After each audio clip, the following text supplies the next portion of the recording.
बिस्मिल्लाहिर्रहमानिर्रहीम अस्सलामुअलैकुम या अली हक हैदर। उम्मीद करना तुम सारे भरा ठीक हो। अल्लाह ताला तुहानू सारिਆਂ ठीक रखे जी। तो विलोग Sialkot to Kharian motorway first बलेट जिहड़ा कि काम रुके सी जलालपुर तो भागवा रोड तो अगे लखनवाल तो सियालकोट वाली साइड तो शुरू हो गया। जिस तरह के काम हो रहा सामने तुसीं बुलडोज़र वेख सकते हो, खलोते है जी, काम कर रहा अपना। उन्होंने टाली का बूटा पुटना। तो कुछ भरा ये पुछ रहे सन कि पहला इंटरचेंज होएगा सियालकोट तो निकल के लखनवाल इंटरचेंज। कुछ भरा पुछ रहे सन कि एयरपोर्ट को किहड़ा इंटरचेंज दिता जाए। एयरपोर्ट इंटरचेंज दिता जाएगा जिस टाइम तुसी शहबाजपुर वाला जिहड़ा पुल है ना वो तुसी गुजरोगे तो नाल ही अगे 1 किलोमीटर ते तुहानू एयरपोर्ट वाला जिहड़ा वे वो इंटरचेंज लभ जाएगा। छन्नी गवंदल ਜਿਹੜੇ ਜਾਣਦੇ ਨੇ ਤਾਂ नहीं तो बंगला चौक ਤਾਂ ਉੱਥੇ ਸੰਭੜਿਆਲ ਤੋਂ दूसरा इंटरचेंज ਉੱਥੇ ਤੇ ਗੁਜਰਾਤ ਦਾ ਪਹਿਲਾ इंटरचेंज ਜਿਹੜਾ ਵੇ ਉਹ ਲਖਨਵਾਲ ਬਣੇਗਾ। दूसरा सवाल ਸੀ ਬੰਦਿਆਂ ਦਾ ਕਿ ਇਹ ਜਿਹੜੀ ਮੋਟਰਵੇ ਦੀ ਜਗ੍ਹਾ ਹੈ ਇਹ ਕਿੰਨੀ ਜਗ੍ਹਾ ਵੇ। ਇਸ ਪੋਲ ਤੋਂ ਲੱਗ ਕੇ ਇਹ ਪੋਲ ਵਿਖਾਓ, ਉਸ ਤੋਂ ਬਾਅਦ ਇਸ ਪੋਲ ਤੋਂ ਲੱਗ ਕੇ ਅਗਰ ਗਜ਼ਾਂ ਦਾ ਹਿਸਾਬ ਲਾਈਏ ਮੀਟਰਾਂ ਦਾ ਤੇ ਇਹ 100 ਮੀਟਰ ਹੈ।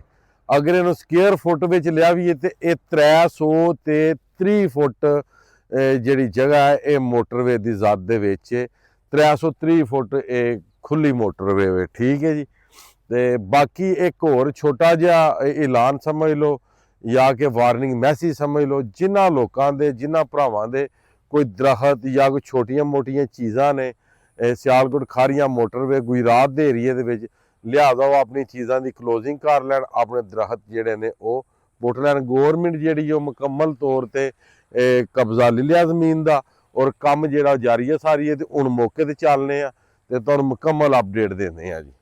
बस लो जनाब मौके पर पहुँच आए हैं। पेट्रोल पै रहा बुलडोज़र के विच, जरा जूम करके विखाओ जी। ठीक है जी, ए साइड तो विखाओ, इधर लै आओ जी अगे। बाकी वार्निंग वो दे रहे हैं लगातार कि जेड़े कोई बूटे शूटे अपने है जी वढ़ लो। अगर बूटे ना पुटे तो फिर काम खराब होएगा। बूटे जेड़े ने फिर खराब होने का काफ़ी ज़्यादा खतरा है कि बूटियां नूं जेड़ा ना वो जल्दी वड्डो। ठीक है जी। बकाया हुण खलोते है ए हुण जनाब मेरी कमाद दे विच बंदे लग गए ने, ट्राली लैके आ गए ने, कमाद शमाद अपना वढ़ रहे हैं। ठीक है। असी इस टाइम बिल्कुल सियालकोट खारियां मोटरवे दे नाल सेंटर च। ठीक है जी। तकरीबन ये आ सकते हो तुसी कि 175 फुट इधर ही हूँ तो 175 इधर है। ये टोटल बनती जनाब 330 फुट। ठीक है जी। 330 फुट जी है ये मोटरवे का जोड़ा वे एरिया है जोड़ा इन्हें लैके अगर जाना। तो बकाया जिन्होंने बंद के दरख्त ने वो मेहरबानी करके जल्द और जल्द जोड़ा वो अपने दरख्त पुट के सांभ लवो। ठीक है जी। तो बाकी बुलडोज़र चलता तो फिर तुहानू विखा के तो फिर वीडियो का एंड करने। पहला जोड़ा इंटरचेंज अगे भी दस रहे हैं कि छन्नी बंगले के कोल सियालकोट वाली साइड ते, दूसरा इंटरचेंज जोड़ा वे वो इत्थे लखनवाल जलालपुर जट्टा इंटरचेंज बनेगा जी। किहड़े पासे जान दे हुण की ढाल लगे ने।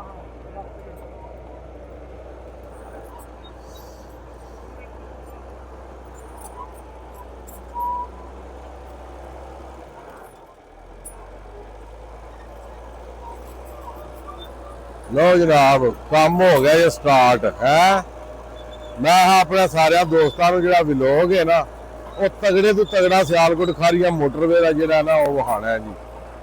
माशाअल्लाह देखो काम जारी हो सारी आने वाले वक्त के इंशाअल्लाह।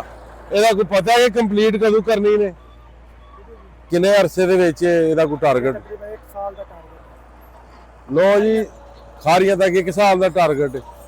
लो जी 1 साल का टारगेट दस रहे हैं कि 1 साल का टारगेट है।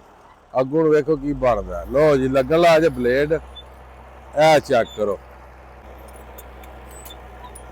अब बन्ने बुन्ने लगे जी उड्डन।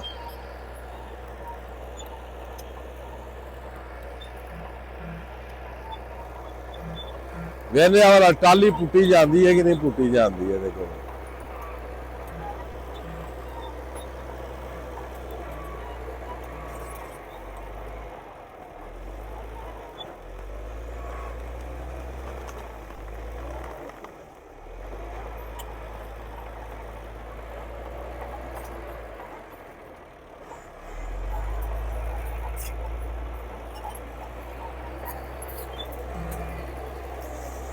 ਵਾਹ ਓਏ ਵਾਹ,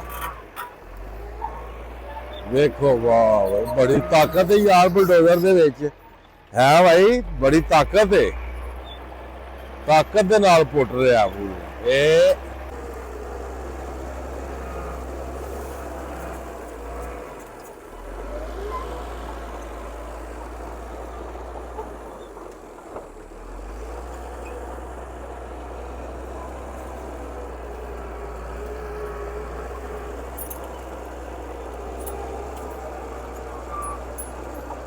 ਸਿਰਫ ਉਹਨਾਂ ਦਾ ਮੇਨ ਮਕਸਦ ਹੈ ਰੋਡ ਨੂੰ ਸਿੱਧਾ ਕਰਨਾ, ਇਹਦੇ ਉੱਤੇ ਹੀ ਹੋਰ ਮਿੱਟੀ ਪੈਣੀ ਹੈ, ਸਹੀ ਹੈ।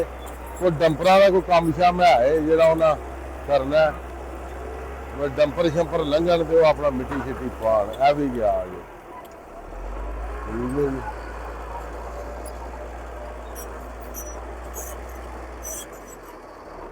ਉਹਨੇ ਆਖਿਆ ਇਹ ਖੱਤਾ ਤੇਰਾ ਤੇ ਇਹ ਮੇਰਾ, ਇਹ ਬੰਨੀ ਮੇਰੀ ਤੇ ਇਹ ਬੰਨੀ ਤੇਰੀ, ਉਹ ਨਾ ਇੱਥੇ ਕੋਈ ਬੰਨੇ ਤੇ ਨਾ ਇੱਥੇ ਕੋਈ ਖੱਤਾ। ਉਹਨੇ ਆਖਿਆ ਫੋਟੋ ਦਾ ਕਿਉਂ ਆਇਆ ਤੇ ਫੋਟੋ ਪਰਾਂ ਕਿਉਂ ਗਿਆ, ਤੇ ਜਦੋਂ ਜੀ ਨਾ ਫਿਰ ਗੌਰਮੈਂਟ ਦੇ ਕੰਮ ਹੁੰਦੇ ਨੇ ਫਿਰ ਫੋਟੋ ਸਾਰਿਆਂ ਦੇ ਇਕੱਠੇ ਹੀ ਜਾਂਦੇ ਨੇ ਵਿੱਚ। ਇਸ ਗੱਲੇ ਕਰਕੇ ਇਹਨਾਂ ਚੀਜ਼ਾਂ ਤੋਂ ਨਹੀਂ ਲੜਨਾ ਚਾਹੀਦਾ। ਅੱਜ ਤੋਂ 4 ਸਾਲ ਪਹਿਲਾਂ ਕਿਸੇ ਨੂੰ ਪਤਾ ਸੀ ਕਿ ਜ਼ਮੀਨ ਨਹੀਂ ਰਹਿਣੀ, ਕਿਉਂ ਜੀ?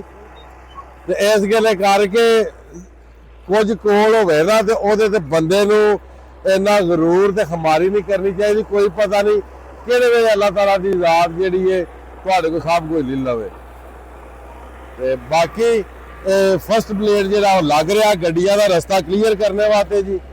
ਤੇ ਬਾਕੀ ਮਜ਼ੀਦ ਆ ਤੁਸੀਂ ਸਾਰਾ ਪ੍ਰੋਗਰਾਮ ਸਾਡਾ ਵੇਖ ਲਿਆ ਅੱਜ ਦੀ ਵੀਡੀਓ ਵਿੱਚ, ਤੁਹਾਨੂੰ ਇੰਟਰਚੇਂਜਾਂ ਦੇ ਬਾਰੇ 'ਚ ਵੀ ਦੱਸ ਦਿੱਤਾ। ਬਾਕੀ ਅੱਜ ਦੀ ਵੀਡੀਓ ਤੇ ਅੱਜ ਦਾ ਵਲੌਗ ਖਤਮ ਕਰਨੇ ਆ, ਸਾਨੂੰ ਇਜਾਜ਼ਤ ਦਿਓ। ਨੈਕਸਟ ਵੀਡੀਓ ਤੱਕ ਜ਼ਿਆਦਾ ਆਪਣਾ ਖਿਆਲ ਰੱਖਿਓ, ਆਪਣੀਆਂ ਖਾਸ ਦੁਆਵਾਂ 'ਚ ਸਾਨੂੰ ਯਾਦ ਰੱਖਿਓ। ਇਨਸ਼ਾਅੱਲਾ ਮਿਲਨੇ ਆ ਕਿਸੇ ਨੈਕਸਟ ਵੀਡੀਓ ਦੇ ਨਾਲ। ਅੱਲਾਹ ਹਾਫਿਜ਼, ਫੀ ਅਮਾਨ ਅੱਲਾਹ।